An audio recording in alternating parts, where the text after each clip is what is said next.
सच में बेटा, चारों धाम की यात्रा करके जो सौभाग्य प्राप्त हुआ है ना, वो दिल को काफी सुकून देता है। ये तो सच कहा माँ। राजीव और उसकी माँ राजेश्वरी पूरे 10 दिन बाद तीर्थ से लौटकर घर के अंदर पहुँचे ही थे कि तभी उसकी दूधमुही बच्ची के रोने की आवाज राजीव के कानों में पड़ी। वो दूसरे कमरे में पालने में पड़ी हुई रो रही थी। राजीव उसे झट से गोद में उठा लेता है। ये बहू कहाँ है? बच्ची भूख से तड़प कर रो रही है और उसे कोई सुध ही नहीं। वो दोनों बात कर ही रहे थे कि तभी अंदर से किसी के खिलखिलाने की आवाज आती है। विक्की डार्लिंग, ये तुम क्या कर रहे हो? कमरे से आती आवाज सुनकर दोनों माँ बेटे अंदर जाते हैं तो वो देखते हैं कि कंचन किसी गैर मर्द के साथ हम बिस्तर है। ये देख राजीव की आंखों में आंसू आ जाते हैं और राज रानी कंचन पर चिल्लाते हुए कहती है, बहू ये क्या बेशर्मी है? अपने पति की गैर मौजूदगी में तू किसी और के साथ? हाँ तो बुढ़िया, इंसान जब एक ही तरह का खाना खा खा कर और कपड़े पहनकर बोर हो जाता है तो फिर एक ही पति से भी तो बोर हो सकता है ना। अगर आपकी नजरों में ये बेशर्मी है तो मैं बेशर्मी सही। वैसे बुढ़िया, इसे ऐश करना कहते हैं, तू नहीं समझेगी। माँ, जरूर इस आदमी ने ही कंचन को भड़काया होगा। ए लड़के, चल निकल यहाँ से। ओ भोंदूराम, खबरदार जो मेरे विक्की के खिलाफ किसी ने एक शब्द भी निकाला तो, या उसे घर से निकाला तो, निकलोगे तो तुम माँ बेटे इस घर से, और वो भी इस बच्ची के साथ। भूल गए भोंदूराम, तुमने ही ये घर मेरे नाम किया था, इसलिए अब मैं यहाँ की मालकिन हूँ। अरे हमारे बारे में ना सही, अपनी इस नन्ही बच्ची के बारे में तो सोचो। ये तो एक बोझ है, इसे भी अपने साथ ले जाओ, मुझे इसकी जरूरत नहीं है। राजीव उसके पैरों में गिड़गिड़ाता है लेकिन कंचन उसकी एक नहीं सुनती। अपनी बेशर्म पत्नी की बेवफाई से दुखी होकर बेचारा भोला पति अपनी बेटी को गोद में उठाए अपनी माँ के साथ आंखों में आंसू लिए उस घर से निकल जाता है। राजेश्वरी और राजीव कंचन की बेशर्मी बार बार आ रही थी, जिसे याद करते हुए वो बीते दिनों में चले जाते हैं जब कंचन को ब्याह कर वो अपने घर लाए थे। कंचन एक मिडिल क्लास की बिगड़ी हुई लड़की थी जो दिखने में बेहद ही खूबसूरत थी। उसकी शादी राजीव, जो कि एक अमीर घर का लड़का था, उससे हो जाती है। शादी के बाद सुहागरात के दिन सुहाग की सेज पर बैठी कंचन अपने पति के आने की राह देख रही थी। तभी राजीव शर्माते हुए अंदर आता है और कंचन से कहता है, कंचन जी, मैं बहुत ही खुशनसीब हूँ जो आपकी जैसी खूबसूरत बेबी मिली है। ऐसा लग रहा है कि आसपास से चांद उतरकर इस दीवार में समा गया है। ओफो राजीव, अब बातें ही करोगे या बत्ती भी बुझाओगे? तुम्हें पता है मैं अपनी सुहागरात का कितनी बेसब्री से इंतजार कर रही थी। अब ये सब बातें छोड़ो और आओ मेरे पास। राजीव घबराते हुए बत्ती बंद करता है कि तभी कंचन उसे अपनी ओर बिस्तर पर खींच लेती है। इसके बाद दोनों पति पत्नी सुनहरी शादी की शुरुआत करते हैं। शादी के अगले दिन कंचन छोटी सी ड्रेस पहनकर मुंह दिखाई के लिए तैयार हो रही होती है। तभी उसकी सास राजेश्वरी उसके पास आकर कहती है, बहू ये तूने क्या पहना है? कुछ देर में मोहल्ले की औरतें आती होंगी, वो तुम्हें इन कपड़ों में देखेंगी तो क्या सोचेंगी? सोचने दो जो सोचना है, मुझे क्या, मैं तो ऐसे ही कपड़े पहनती हूँ। कंचन जी, आप समझने की कोशिश करिए। आपकी नई नई शादी हुई है और ये सब कपड़े पहनना आपको शोभा नहीं देता। कृपा करके हमारी बात मानिए और साड़ी पहन लीजिए। ओफो, क्या मुसीबत है यार, ये कैसा भोंदू सा पति मिला है मुझे। मैंने सोचा था बड़े घर में जा रही हूँ तो ससुराल वाले भी मॉडर्न होंगे, लेकिन ये तो गंवार निकले। उनकी बात मानकर कंचन साड़ी पहन लेती है, लेकिन मुंह दिखाई के दौरान उसे काफी गर्मी लगती है और वो सब औरतों के सामने ही साड़ी उतार देती है। हाय दैया, राजेश्वरी बहन बड़ी ही बेशर्म है बहू तेरी। इसे तो परिवार की इज्जत की जरा भी परवाह नहीं। माना कि बहू मॉडर्न है, लेकिन भला ऐसा भी क्या मॉडर्न होना कि कहीं भी कपड़े उतार कर बैठ जाओ, कर चली जाती हैं। सब औरतें शादी को कुछ दिन बीत गए। एक रोज कंचन ने राजीव से कहा, राजीव, हमारी शादी को कितने दिन बीत गए और हमें अकेले में समय बिताए हुए भी कितने दिन हो गए, तो क्यों ना हम दोनों कहीं बाहर घूम कर आए? माफ कीजिएगा कंचन जी, लेकिन मुझे ऑफिस में बहुत काम है, हम फिर कभी चलेंगे। इस भोंदूपति के पास तो मेरे लिए टाइम ही नहीं है। समय की पाबंदी दोनों पति पत्नी के बीच दूरियां ला देती है। एक रोज कंचन के पास उसकी सहेली कामना का फोन आता है। क्या बात है कंचन, तू है कहाँ आजकल?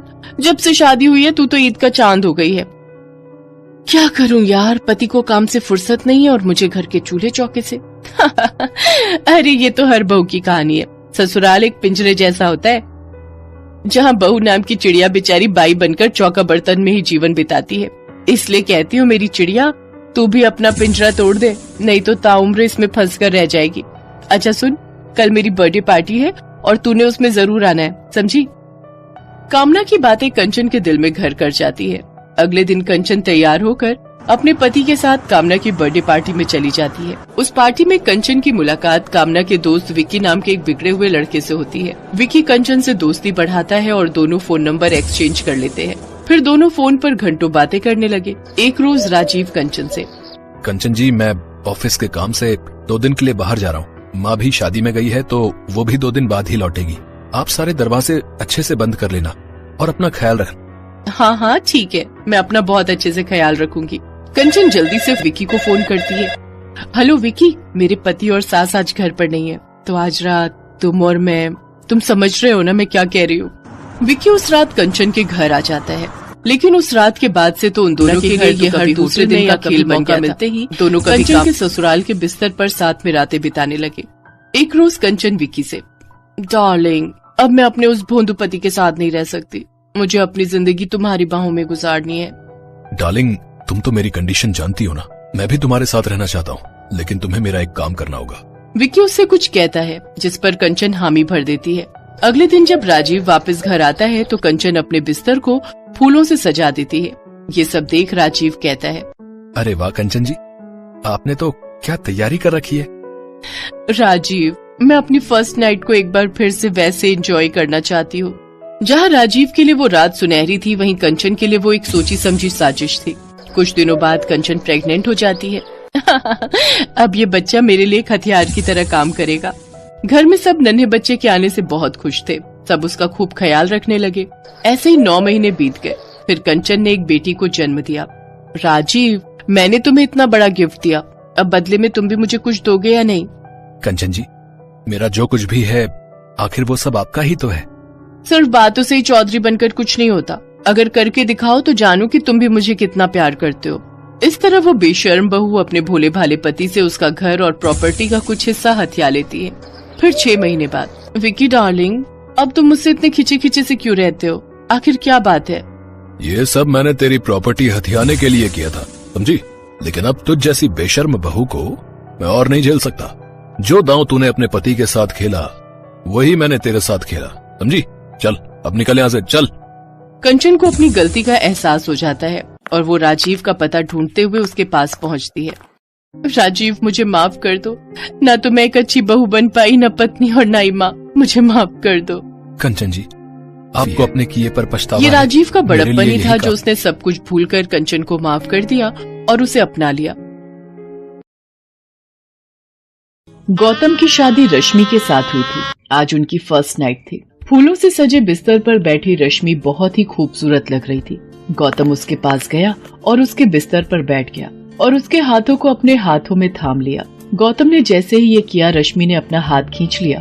गौतम ने फिर से उसका हाथ पकड़ा और उसे गले से लगाने की कोशिश की तो रश्मि अपना सिर नीचे झुकाकर बैठ गई। ओहो, शर्मा गई, लेकिन तुम्हारी इस अदा ने मुझे और भी दीवाना बना दिया। रश्मि, चलो अब शर्माना छोड़ो और मेरी बाहों में आ जाओ और भूल जाओ सब कुछ। जी वो, अरे क्या हुआ, खुलकर बोलो जो बोलना है। गौतम के अनुरोध पर रश्मि ने जो कहा वो उसे बहुत अटपटा लगा। ये कैसी मन्नत मांगी है तुमने? सुहागरात का इंतजार तो सबको होता है। जी होता तो है, लेकिन मैंने शादी के पहले ही आपकी लंबी उम्र और हम दोनों का प्रेम खूब बढ़े, इसके लिए ये मन्नत मांगी थी। और मन्नत मांगते वक्त ये कहा था कि शादी के 1 महीने बाद ही मैं अपने पति के साथ खुलकर प्रेम करूंगी। 1 महीने तक हम रहेंगे तो इसी कमरे में, लेकिन एक दूसरे को स्पर्श नहीं करेंगे। हाँ, चलो अब तुमने मन्नत मांगी है और वो भी मेरी लंबी उम्र और आपस के प्रेम के लिए, तो मैं तुम्हारी बात का मान रखूंगा। दोनों की शादी को 3 दिन हो गए थे। गौतम कैलेंडर में दिन ही गिन रहा था। एक सुबह जब गौतम शेविंग कर रहा था तभी दरवाजे पर दस्तक हुई। रश्मि, रश्मि, दूध वाला होगा, जरा दूध ले लो। रश्मि ने दरवाजा खोला। दरवाजे पर दूध वाला ही था। रश्मि ने दूध का बर्तन दूध वाले के आगे इस तरह रखा कि उसका हाथ दूध वाले के हाथ से सट गया। दूध वाले ने अपना हाथ हटाना चाहा तो रश्मि ने जानबूझकर उसके हाथ से अपना हाथ रगड़ना शुरू कर दिया। अरे मालकिन, ये क्या कर रही हैं? क्या हुआ 3 दिन भैया? पहले क्या ही तो सोचने इनकी लगे? शादी हुई। कुछ नहीं मालकिन। ये कहकर वो हड़बड़ाकर वहाँ से जाने लगा तो रश्मि ने उसे देखकर अपनी एक आंख दबा दी रश्मि की इस हरकत से उसे जोर का झटका लगा और वो पूरे रास्ते यही सोचता गया कि गौतम जी की शादी गलत लड़की से हो गई है। बताओ, 2 दिन हुए शादी को और वो पराये मर्द को न सिर्फ छू रही है बल्कि आंख भी मार रही है। छी छी छी छी, घोर कलयुग आ गया है। एक दिन जब गौतम ऑफिस गया हुआ था तो कपड़े लेने के लिए धोबी उनके घर आया। मालकिन, आपने कपड़े निकाल कर रखे हैं ना? कपड़े निकाल कर? रश्मि ने ये बात इस अंदाज में कही कि धोबी रमनलाल झेप गया। धोबी जब कपड़े लेकर जाने लगा तो रश्मि ने उसे देखकर भी आंख मार दी। रमनलाल के जहन में भी वही सब चलने लगा जो दूध वाले पंकज के जहन में चल रहा था। रश्मि का ये बर्ताव धीरे धीरे मोहल्ले वालों के बीच चर्चा का विषय बन गया था। एक दिन जब गौतम ऑफिस से घर लौटा तो सोसाइटी के गेट पर खड़े गार्ड ने उससे कहा, राम राम साहब। राम राम भाई, राम राम। जी साहब, वो मुझे आपसे कुछ कहना था। तुम्हें फिर से पैसा चाहिए? अरे नहीं साहब, वो कुछ और बात है। उसके बाद गार्ड ने गौतम से जो कहा उसे सुनकर गौतम का पारा 7वें आसमान पर पहुंच गया। तुम पागल तो नहीं हो गए या होश खो दिए अपने? तुझे पता भी है तुम मेरी पत्नी के बारे में क्या कह रहे हो? साहब, मैं झूठ नहीं बोल रहा हूँ। आप जब ऑफिस चले जाते हैं तो मेम साहब हर दिन मुझे बुलाती हैं, कभी मेरा हाथ पकड़ती हैं और अब कभी आंख मारती हैं। देखो, तुम बर्दाश्त की सीमा मत लांघो, नहीं तो तुम्हारी शिकायत मैं सोसाइटी में कर दूंगा। तुम्हारी नौकरी चली जाएगी। ये कहकर गौतम वहाँ से निकल गया। लेकिन कुछ दिनों बाद जब दूध वाले और धोबी ने यही बात गौतम से कही तो वो सोचने पर मजबूर हो गया। ये सब लोग रश्मि के बारे में ऐसी बातें क्यों कर रहे हैं? मुझे तो कहा कि उसने मन्नत मांगी है, मुझे छूने तक से मना कर दिया और गैर मर्दों को वो आंखें मार रही है। मेरी गैर हाजिरी में उन्हें घर बुला रही है। नहीं नहीं, ऐसा नहीं हो सकता। बोलेंगे लोग, झूठ बोल रहे हैं। लेकिन रश्मि से बात करूं क्या? नहीं, उसे बुरा लग गया तो।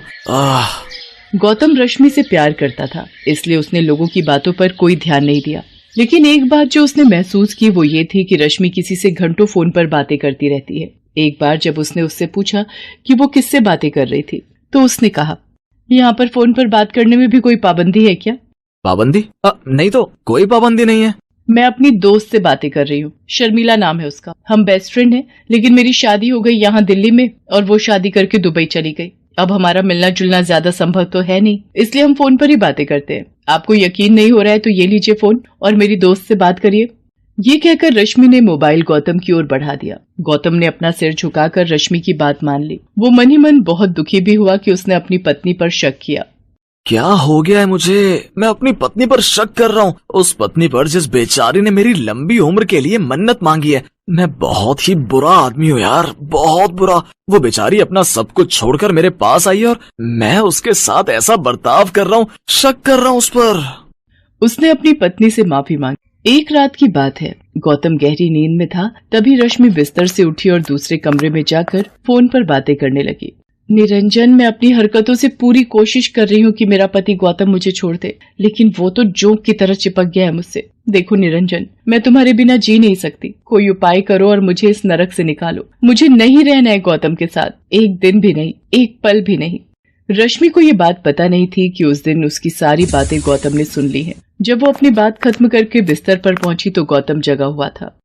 अरे, आप सोई नहीं है? सो ही तो रहा था रश्मि आज तक, तभी तो मुझे कुछ पता नहीं चल रहा था।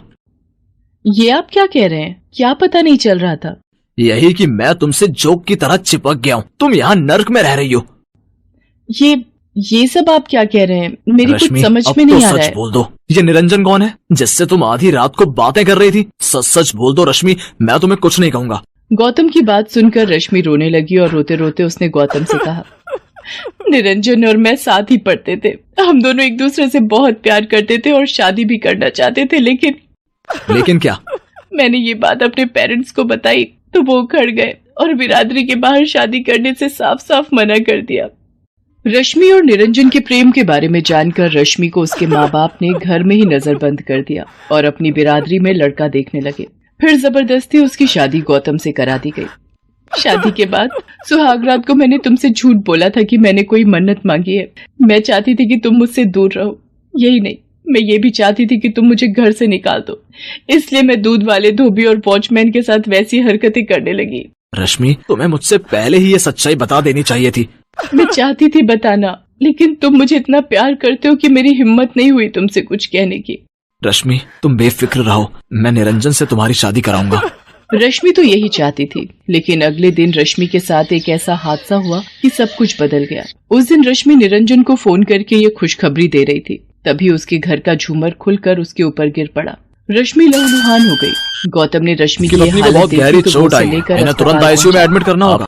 रश्मि का खून बहुत बह गया था, इसलिए डॉक्टरों को उसे ब्लड चढ़ाना पड़ा। ब्लड गौतम ने ही दिया था। पूरे 1 महीने रश्मि अस्पताल में रही। इस बीच गौतम ने किसी बच्चे की तरह उसका ध्यान रखा, उसे टाइम पर दवा देना, खिलाना पिलाना, जब तक वो सो नहीं जाती उसके सिरहाने बैठे रहना। 1 महीने बाद जब वो पूरी तरह ठीक होकर घर आ गई तो रश्मि, अब तुम पूरी तरह से ठीक हो गई हो, लेकिन तुम थोड़े दिन और आराम कर लो। उसके बाद तुम्हें जब भी निरंजन के पास जाना होगा प्लीज मुझे बोल देना, मैं तुम्हें छोड़ दूंगा। गौतम की बातों को सुनकर रश्मि की आंखें भर आई। गौतम, मुझे छोड़ दोगे किसी गैर मर्द के पास? गैर? निरंजन से तो तुम प्यार करती हो। प्यार करती थी, वो मेरा पास्ट है और तुम मेरा प्रेजेंट हो। 7 फेरे लिए हैं मैंने तुम्हारे साथ। मैं मानती हूँ कि मुझसे गलतियां हुई हैं, लेकिन मैं दावे के साथ कह सकती हूँ कि तुमसे ज्यादा प्यार मुझे कोई नहीं कर सकता गौतम, कोई नहीं। I love you Gautam, I really love you. मेरी गलतियों के लिए मुझे माफ कर दो और मेरे गले लग जाओ। गौतम रश्मि से बहुत प्यार करता था। जो प्यार करते हैं वो दूसरे की गलती को दिल से नहीं लगाते, बल्कि माफ कर देते हैं। गौतम ने रश्मि को माफ कर दिया और दोनों ने नए सिरे से अपना जीवन शुरू किया।